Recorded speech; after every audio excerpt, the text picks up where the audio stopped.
వచ్చి ప్రార్థన తైలం పెట్టుకుని చెరువులు వేసింది. ఆల్రెడీ చెరువు పట్టేసారండి. చెరువులో ఉన్న రొయ్యలన్నీ పట్టేసిన తర్వాత ఇంకా అడుగు పొడి కొట్టి కదా అవి ఒక 6 కేజీలు 10 కేజీలు లోపు వస్తాయి అనమాట. 7-8 కేజీలు కూడా ఉండవు. అయితే వాళ్ళ భర్త రొయ్యలు కొనుక్కునే వ్యాపారిని ఒక బాక్స్ పట్టిన చిన్న బాక్స్ అంటే ఆ మనుషులు ఏం చేసింటే లారీ బాక్స్ అట్టుకొచ్చాడు. పెద్ద బాక్స్ లారీకి పెద్ద ట్యాంక్ కింద పెద్ద బాక్స్ అనుకున్నట్టు ఇదేంటి నేను చిన్న బాక్స్ తెమ్మన్నా నేను పెద్ద బాక్స్ లారీతో ఉన్న బాక్స్ అట్టుకొచ్చేసాడు. ఇందులోకి కావాల్సిన రైలు ఇందులో ఉంటాయి ఉండవు కదా, ఏమో సిగ్గుపడిపోతామేమో అనుకున్నాడు. భార్య విశ్వాసం, భార్య ప్రార్థన. ఈ ప్రార్థన తైలం వేస్తే ఆశ్చర్యకరంగా ఆమె ఏ సాక్షి ఉందంటే, ఒకరోజు తైలాభిషేకం వచ్చినప్పుడు ఒంగోలు నుంచి ఒకరు వచ్చారు.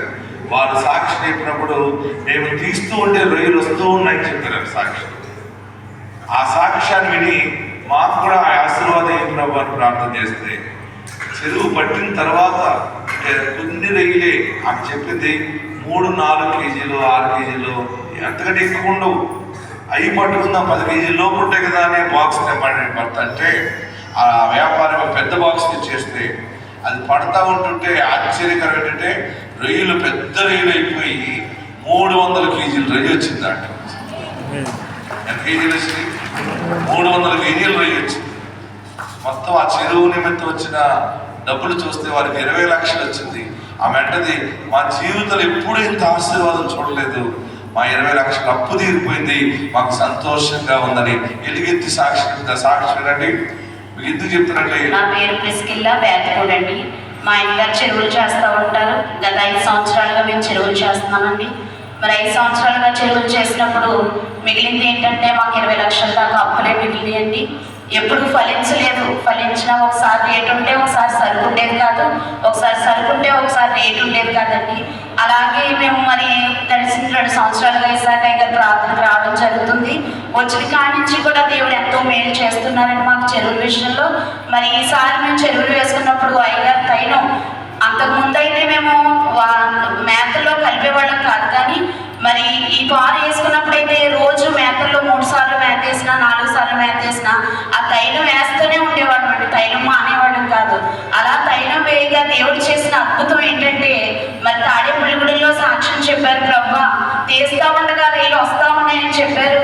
అలాగే మేము కూడా సాక్ష్యం చెప్పాలి ఆయన, తీస్తా ఉండగా రైలు వచ్చేలాగా ఆశీర్వదించిన ఆయన అని మేము దేవుని సన్నిధిలో ప్రార్థించుకున్నప్పుడు, అలాగే ఎప్పుడు చెరువు పట్టినా సరే రెండోసారి వేస్తే 3 కేజీలు 4 కేజీలు 10 కేజీలు అంతకు మించి దొరికే కాదంటండి.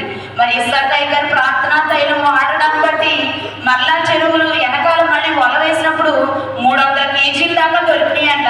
వచ్చినప్పుడు చిన్న ట్యాంకు వచ్చేది, చిన్న బాక్స్ వచ్చేది రైలు పట్టుకెళ్ళడానికి. మరి ఆ రోజైతే పెద్ద బాక్స్ తెచ్చేశారు. మా ఆయన గారు అనుకున్నారంట ఇందులో సరుకు ఉందో లేదో పెద్ద బాక్స్ తెచ్చేశారు, సరుకు లేకపోతే మళ్ళీ ఇదిగా ఉంటుందేమో అనుకున్నారంట. కానీ ఆ బాక్స్ కూడా సరిపోలేదంటండి. అంత సరుకు ఎప్పుడు మేము 5 సంవత్సరాలుగా చెరువులు చేస్తున్నాం కానీ ఆశీర్వాదం అయితే మేము ఎప్పుడు చూడలేదండి. కేవలం ఇస్సాకయ్య గారి ప్రార్థన మాకు ఎంతో ఆదరణ చేసిందండి. మేము అప్పుల్లో ఉన్నప్పుడు ఏంటి అప్పులకి ఎంతో బాధపడ్డాం. మరి ఎంతో అప్పు తీర్చుకోవడానికి దేవుడు సహాయం చేశారండి. మరి అంత ఇచ్చిన దేవుని రుణం తీర్చలేం. అలాగే అయ్యగారి ప్రేమ ఆదరణ మమ్మల్ని ఎంతగానో ఆదరించి ధైర్యపరిచి ఎంతో కృంగిపోయాం అప్పుల్లో, కానీ దేవుడు మమ్మల్ని నిలబెట్టారు. దేవుడు చేసిన ఈ అద్భుతాన్ని బట్టి, దేవుడు చేసిన మేలును బట్టి దేవుని సన్నిధిలో కృతజ్ఞతతో దేవుని సాక్ష్యం అంగీకరించును గాక. ప్రార్థనా శక్తిలో ప్రతి వాక్యము మన హృదయాన్ని ఆదరిస్తుంది, బలపరుస్తుంది. మనం బలము ఉంటే చాలు దేవుని కార్యాలు జరిగిపోతూ ఉంటాయి. ఆకాశమందు నీ ఉండగా నేను ఎవరికి భయపడను, నీవు ఈ లోకములో నాకుండగా నేను దేనికి భయపడను. ఆకాశమందు నీ ఉండగా నేను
తెలిసిన మాట, ఆకాశమందు నీవుండగా నేనెవరికి భయపడను, నీవు ఈ లోకములో నాకుండగా దేనికి భయపడను.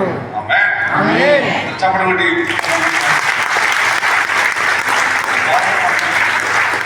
వ్యాధులు, కరువులు, శోధనలు, బాధలు, దుఃఖము, వేదనలు, మరణము మృంగగా కాంక్షించిన చనిపోవాలి.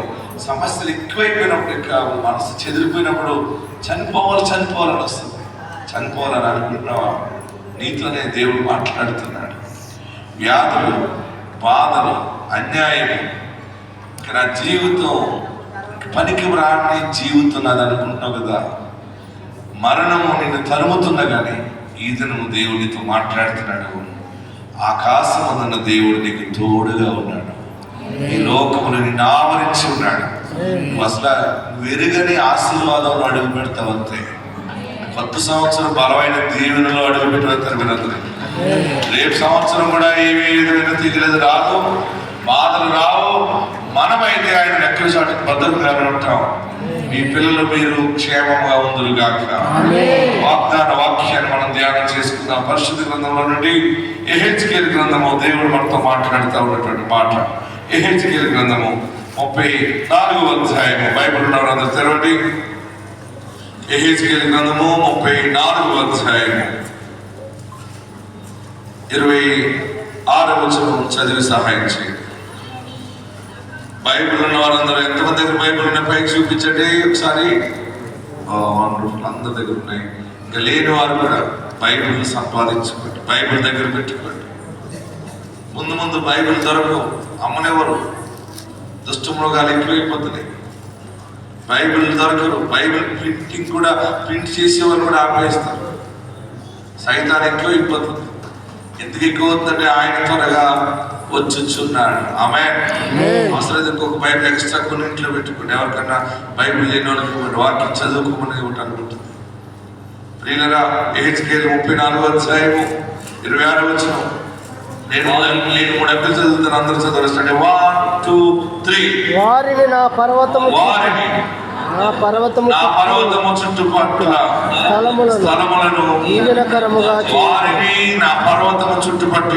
స్థలములను దీవెనకరముగా చేయుదును. ఋతువుల ప్రకారము వర్షము కురిపించెదను. దీవెనకరముగు వర్షములు కురియును. ఫలవృక్షములు ఫలములిచ్చును. భూమి పంట పండును. వారు దేశములో నిర్భయముగా నివసింతురు. నేను వారిని చెప్పండి, మాట్లాడండి. వారిని నా పర్వతము పట్ల స్థలములను దీవెనకరముగా ఋతువుల ప్రకారము వర్షము కురిపించెదను. దీవెనకరముగు వర్షములు కురియును. వర్షాల్లో ఏ వర్షం కురుస్తుంది? ఈ రోజు, ఈ నెల ఇది మీరు అనుభవిస్తారు. ఇంతవరకు మీరు వేరే వర్షాలు చూశారు. మాయిదారు వర్షాలు చూస్తుంటారు. మాయిదారు వర్షాలు అంటే రాని సమయంలో వచ్చేది, రావాల్సిన సమయంలో రానిది, అవసరం లేనప్పుడు వచ్చేస్తుంది. అతివృష్టి, అనావృష్టి లాంటి వర్షాలు చూసేరేమో మీరు. నా ప్రియ సహోదరులరా, ఒక వాగ్దానం ద్వారా పుట్టిన నా ద్వారా, ఒక దైవజనుడైన నా నోట నుండి దేవుడి దినాన్ని మీకు వర్తమానం పంపిస్తున్నాడు. పరలోకము నుండి దేవుడిచ్చే గొప్ప మాట ఏంటంటే, మీరు దీవెనకరమైన వర్షము కురవటం మీద చూస్తారు. మీ భూమి పంట ఫలిస్తుంది. మీ ఫలవృక్షములు ఫలిస్తాయి. మీరు దేశములో నిర్భయముగా ఉంటారు. ఆమేన్. గట్టిగా హల్లెలూయా చెప్పండి. దేవుడి ఉన్నతమైన మాటను మనకు బయలుపరుస్తూ ఉన్నా. మరియు వారిని నా పర్వతం చుట్టుపట్టుల స్థలములను దీవెనకరముగా చేయుదును. మొట్టమొదటిగా వారిని దీవెనకరముగా చేస్తానంటున్నాడు. రెండవది, వాడుకున్నటువంటి స్థలములను దీవెనకరముగా చేస్తానంటున్నాడు. మీ కుటుంబంలో దీవెన లేదని ఏడుస్తున్నారేమో.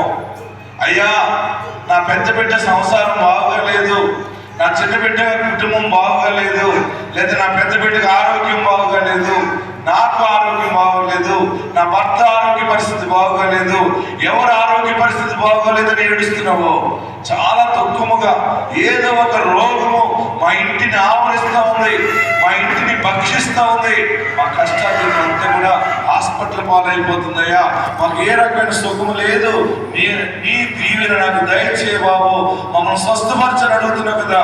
దేవుడు నీ మొర ఆలకించాడు. ఈ దినము పరలోకం నుండి బలమైన మాట ప్రభు నీకు ఇస్తా ఉన్నాడు. నిన్ను ఆయన మొదటగా దీవెనకరముగా చేస్తున్నాడు. ఆమేన్, హల్లెలూయా.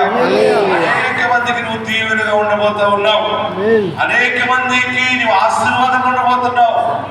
మనము అనేక మందిని దీవించాలనే మనసు మనలో ఉన్నప్పుడు, అనేక మంది క్షేమం కొరకు మనం ప్రార్థన చేస్తున్నప్పుడు, ఎవరైనా మన ముఖము చూసిన వెంటనే అనుకోకుండా ఆ వైబ్రేషన్స్ వారికి వెళ్ళిపోతాయి. తెలుసా మీకు? ఆత్మ సంబంధమైన శక్తి ఎలా ఉంటుందంటే, ఆత్మని కలిగిన మనుషులు ఎక్కడికి వెళ్ళినా ఆ వైబ్రేషన్స్ ఆ ఇంటంతటికి వచ్చేస్తుంటాయి. మనలో నుండి తెలియకుండా వైబ్రేషన్స్ వెళ్ళిపోతుంటాయి.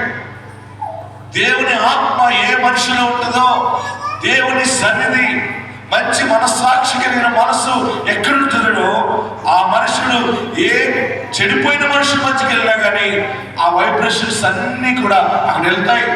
అక్కడ అందరినీ కూడా ఆత్మ తాకి ఒక సమాధాన వాతావరణం వచ్చేస్తుంది. ఆమేన్, హల్లెలూయా. ఇంతవరకు నిన్ను చూచి ఎవరు కూడా ప్రేమించలేదేమో, అందరూ అసహించుకున్నారేమో. ఈ మీటింగ్ అనంతరం ఈ రోజు ఈ తైలాభిషేకం అయిన మరుక్షణము నువ్వు బయటికి వెళ్ళినప్పుడు నీ ముఖము తేజస్సుగా మారబోతావు. మొదటగా నువ్వు ఆయన పర్వతం దగ్గర ఉన్నావు, ఆయన సన్నిధిని కలిగి ఉన్నావు. నిన్ను ఆయన నీ కుటుంబాన్ని దీవెనగా మార్చుచున్నాడు. వాక్యము నాతోనే దేవుడు మాట్లాడుతున్నాడని నువ్వు విశ్వసించిన ప్రతి క్షణం కూడా నీవు ఆమేన్ రిసీవ్ చేసుకోవాలి. చప్పటి కొట్టి ప్రభువును స్తుతించాలి. బలముగా వాగ్దానం ప్రకటిస్తావు, రిసీవ్ చేసుకో. దేవుడు ఈ దినము నీతో మాట్లాడుతున్న మాట ఏంటంటే, నిన్ను దీవెనగా చేసి తర్వాత నీ స్థలములను దీవెనగా మారుస్తావు. ఇంతవరకు నువ్వు ఈశాన్యం బరువు అయిపోయింది, అది బరువు అయిపోయింది, వాస్తు తేడా వచ్చిందేమో, దిశ తేడా వచ్చిందేమో, ఎవరెవరినో తీసుకురావాలేమో, లేదా ఇల్లు వదిలిపెట్టేటట్టు వెళ్ళిపోలేమో, ఈ భూమి మనకు పనికిరాదేమో, కింద కొండ పెంకులు ఉన్నాయేమో, గాజు మొక్కలు ఉన్నాయేమో, ఇక్కడ ఏదో ఉందేమో అని అనుకుని నీవు నీ స్థలము దీవెనగా లేదని ఏడుస్తున్నావేమో. దేవుడి దినాన్ని నీతో మాట్లాడుతున్నాడు. నీవున్న స్థలము, నీవు కలిగి ఉన్న భూమి, అది కూడా యేసునామములుగా, యేసునామములు దీవెనగా దేవుడు చేయించున్నాడు. ఎక్కడ కొండ పెంకులు ఉన్నాయో, ఎక్కడ గుడ్డ ముక్కలు ఉన్నాయో, ఇది మంచిది కాదు, బూడిద ఉంది, కచ్చికలు ఉన్నాయి, ఇక్కడ ఉండకూడదంటారు. ప్రియులరా, ఎంత చెత్త ఉన్నా కానీ యేసునామములు దీవెనగానే మారుతుంది. ఆమేన్, హల్లెలూయా. హల్లెలూయా చెప్పండి, హల్లెలూయా చెప్పండి, హల్లెలూయా చెప్పండి. చాలా మంది ఇల్లు కట్టినప్పుడు ఏం చేస్తుంటే పెద్ద గొయ్యితో వేస్తారు. ఇక్కడ ఏదైనా ఉన్నాయేమో. మా ఇంటి దగ్గర ఒక ఆయన అలాగే పెద్ద గొయ్యితో వేసాడు, తవ్వటంలో చెరువుతో ఉన్నట్టు తవ్వేసాడు. నేను ఆ రోడ్డు అప్పుడు అలా వెళ్తున్నాను, ఏమంటే ఇంతలాగా చెరువుల్లో తవ్వేస్తున్నాను దేనికంటే, అక్కడ ఏదైనా ముక్కులు ఉంటాయేమో, చెత్త దోషం ఏదైనా ఉంటే మొత్తం అంతా బయటకు తీసేసి పెట్టేయలేనా మా అన్నట్టు పెద్ద ఆయన.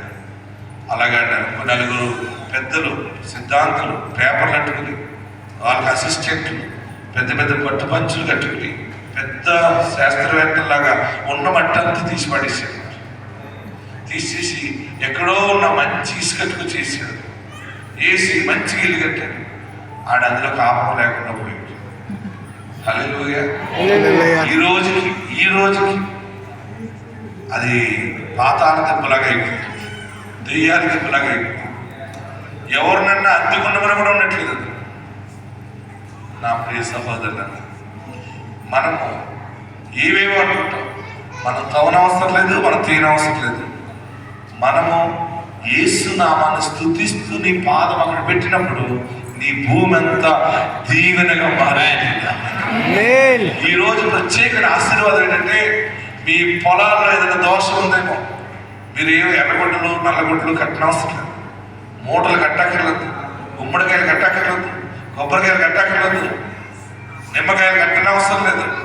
మీరు కట్టవలసిందల్లా ఏంటంటే వాక్యమును మీ కంఠమునకు హారముగా కట్టుకోండి. పరిశుద్ధాత్ముడు మిమ్మల్ని దీవిస్తాడు. హల్లెలూయా. గట్టిగా హల్లెలూయా చెప్పండి. గట్టిగా హల్లెలూయా చెప్పండి. గట్టిగా హల్లెలూయా చెప్పండి. మొన్న ఒకడు బండి వేసుకొచ్చాడు, బండికి నిమ్మకాయలు కట్టాడు. 2.5 నిమ్మకాయలు కూడా మంచి ఫ్రెష్ నిమ్మకాయలు ఉంటాయి. కొత్త బండి అని చెప్పేసి పెద్ద నిమ్మకాయలు కట్టాడు. దానికి 2 ఎండుమిర్చి కూడా కట్టాడు. పాస్టర్ గారు ప్రార్థన చేయండి తీసుకొచ్చాడు. బండిగా నిమ్మకాయ కాదు, నువ్వు బండి షోరూంలోనే నీకు నిమ్మకాయలతో ఇచ్చాడా, లేదంటే దిష్టి తగలకుండా కట్టానండి అన్నాడు.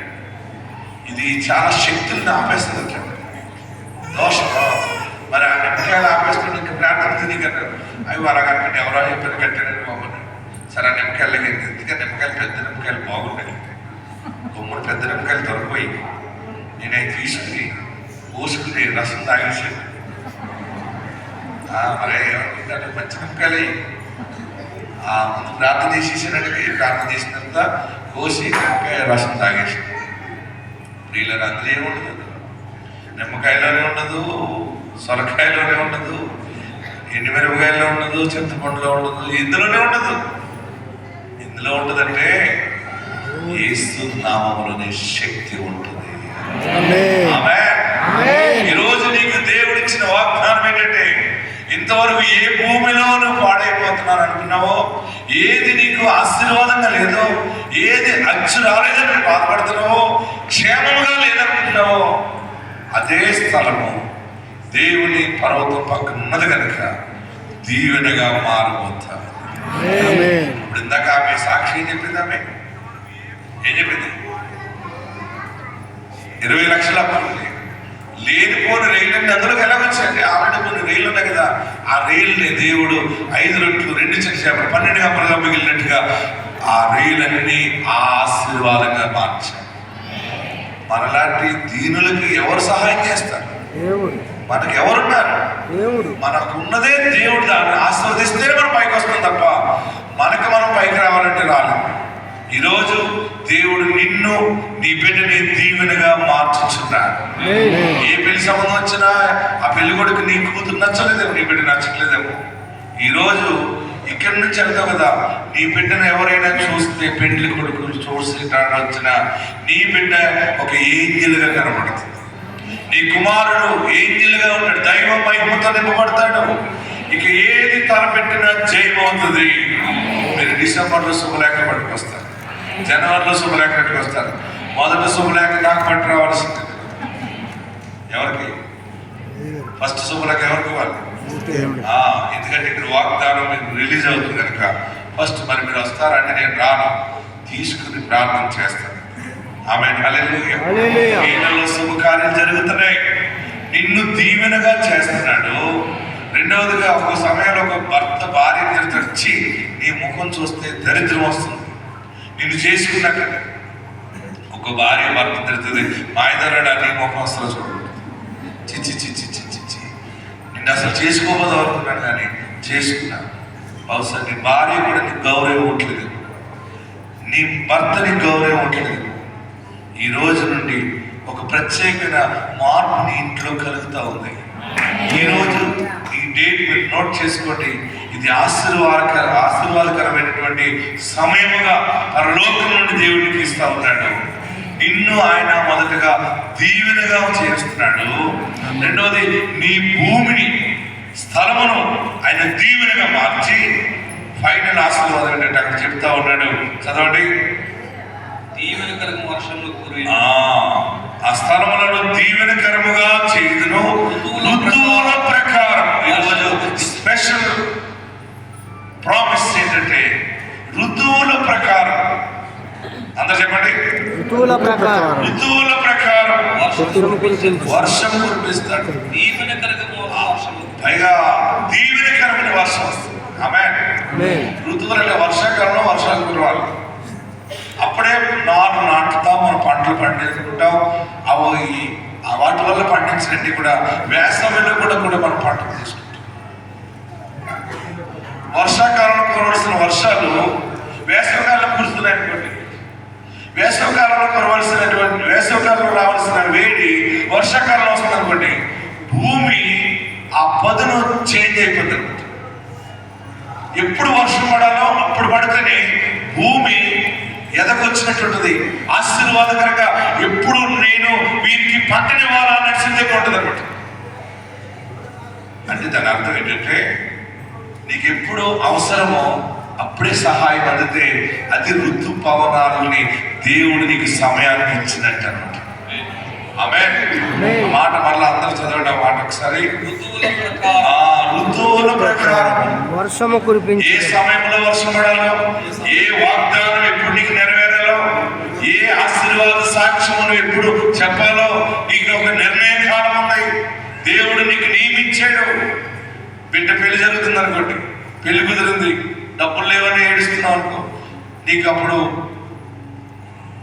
ధనం రావాలి సమయానికి. ఆ సమయంలో నీకు ధనం రాకుండా నీకు అప్పులప్పులు చేసి కష్టాలు పడి పెళ్ళంతా అయిపోయాక ఎప్పుడో వచ్చింది అనుకోండి, ఉపయోగం ఏముంటుంది నీకు?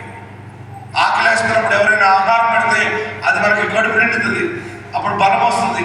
కడుపు నిండిపోయిన తర్వాత ఎవరైనా ఆహారం పెడతాను వస్తే మనకు ఉపయోగం కాదు అది. నా ప్రియ సహోదరులారా, అప్పులున్నాయి, అనారోగ్యం ఉంది, బిడ్డ ఎదిగిపోయింది, ఇంకెప్పుడు బాబు, ఇంకెప్పుడు నువ్వు సహాయం పంపిస్తావు ఏడుస్తున్నావు కదా. నీకు ఈ దినము దేవుడు ప్రకటిస్తున్నాడు, ఋతువుల ప్రకారము ఏ ఋతువుకి ఏ ఆశీర్వాదం రావాలో అది వచ్చేస్తుంది. ఏ కాలంలో ఏ ఫలము పడుతుందో అలాగనే ఏ నెలకి ఆ ఆశీర్వాదమే దేవుడు నీ చేతికి అప్పగిస్తున్నాడు. ఆ దీవెన, ఆ వర్షము ఆశీర్వాదకర వర్షముగా ఉండబోతా ఉంది. నమ్మిన వారందరూ దేవుడు నాకు ఇచ్చాడని నమ్మిన వారందరూ కూడా నాతోనే దేవుడు మాట్లాడేది నమ్మితే చేతులు పైకి చప్పుడు పడుతూ ఆమేన్ ఆమేన్ అని వర్షము కురిపించెదను. ఆ వర్షములో దీవెనకరమైన వర్షము కురియును. వృక్షములు ఫలములిచ్చును, భూమి పంట పండును. ఆమేన్. మీకు ఇంతవరకు భూమి పండలేదు. మన గుంటూరులో ఒక ఆయన 1,00,000 రూపాయలు తెచ్చిచ్చాడు. చాలా పని మనిషిగా ఉన్నాడు, చాలా కష్టజీవి. భుజం మీద తుమాలు వేసుకున్నాడు. ఆ తుమాల్లో 1,00,000 రూపాయలు మూట పెట్టుకొచ్చాడు. చాలా పేదవాడు. టవల్ ఇలాగే రుమాలు ఇలాగ ఇప్పేటైంది. ఇప్పి 1,00,000 రూపాయలు తీసి నా చేతిలో పెడుతుంది. నాకు చాలా జాలేసింది. ఇంత పేదరికంగా ఉన్నాడు, ఈయన వ్యవసాయదారుడిగా ఉన్నాడు, ఏంటి ఇంతలాగా ఉన్నాడు. 1,00,000 రూపాయలు ఇస్తుంటే నేను తైలాభిషేకం ఆఫ్ చేసి ఈయన్ని రక్షిస్తున్నావేంటి అని అన్నాను. అతను అన్నాడు, అయ్యా ఎన్నో సంవత్సరాలు వ్యవసాయం చేస్తుంటే ప్రతి సంవత్సరం లాస్. ఈ సంవత్సరం మీరు ప్రార్థన చేసి దీవెనిచ్చారు, వాగ్దానంకి వెళ్ళాను. ఈ తైలాభిషేక తైలము చేలో జల్లి నేను వ్యవసాయం చేశానయ్యా. నా చేతికి దేవుడు 10,00,000 రూపాయలు ఇచ్చాడు. మా పంటలో 10 లక్షలు వచ్చింది. 10 లక్షల్లో ఈ 1,00,000 రూపాయలు సేవ కొరకు పట్టుకొచ్చేది బాబు. నాకు 10 లక్షలు వచ్చింది కనుక ఈ 1,00,000 రూపాయలు మీకు ఇస్తున్నానండి. చూడండి, దరిద్రంగా ఉన్న మనము, పేదవారు ఉన్న మనల్ని దేవుడు దీవెనకరముగా చేయించున్నాడు. భయపడకండి, మీరు ఆశీర్వాదంగా ఉంటారు, మీరు బహు దీవెనగా ఉంటారు.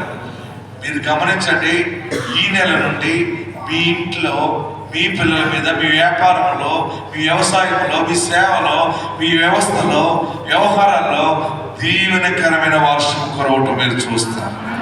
దీవెనకరమైన వర్షం వస్తుంది. గట్టిగా మీరు ప్రభువును స్తుతించండి. దీవెనకరమైన వర్షం ఎలా ఉండదో ఆ వర్షంలో కొత్త మనసు వస్తుంది. ఒక వర్ష వర్షానికి ముళ్ళ తుప్పులు వస్తాయి. దీవెనికరమైన వర్షం వచ్చింది అనుకోండి, అన్ని కూడా ఫలవృక్షాలే మొలుస్తాయి. ఆమేన్.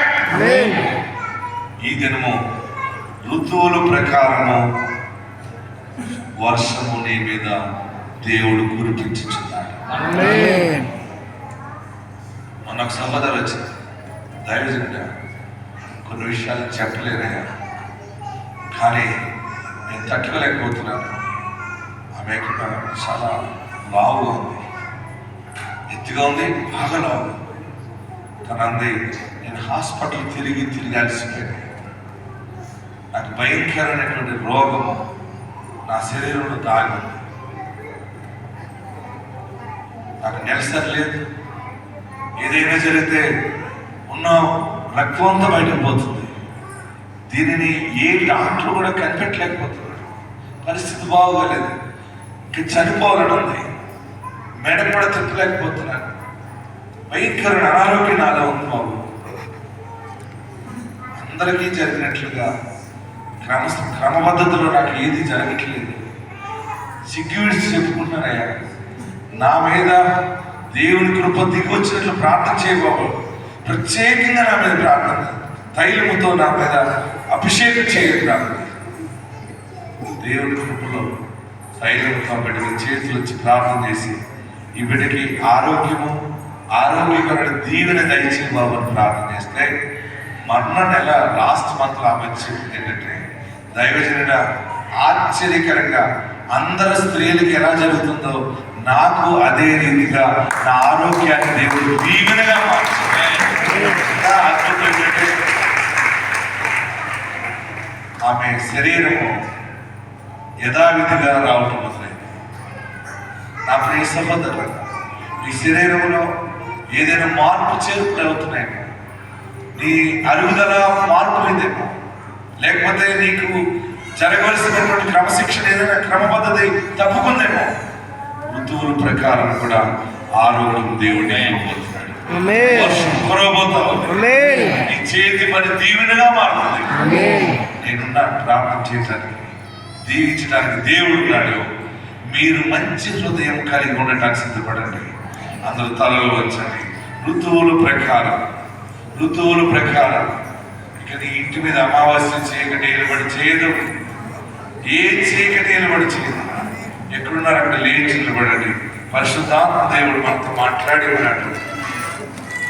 మీరు నిర్భయంగా ఉండండి అని చెబుతూ, ఎంత అద్భుతమైన మాట. దీవెనకరముగా వారిని నా పర్వతము చుట్టుపట్ల స్థలములను దీవెనకరముగా చేయుదును. ఈరోజు దేవుడు నీకు ఒక శుభవార్త ప్రకటించాడు. అయ్యో, నేను తప్పు చేశాను కదా, నేను పాపం చేశాను కదా, ఈ వాగ్దానం నాకు కాదేమో అని అనుకుంటున్నామేమో. అయినా ప్రభు నిన్ను ప్రేమించాడు.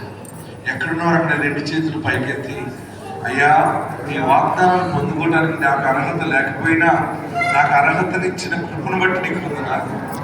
నా పాపాలు క్షమించేసాడు, నా దోషాలు క్షమించేసాడు. నేను రక్షకుడుగా అంగీకరిస్తాను. నా గుండె నిండా నిన్ను స్వీకరిస్తాను. నా గుండె గుడిలో నిన్ను దాచుకుంటాను.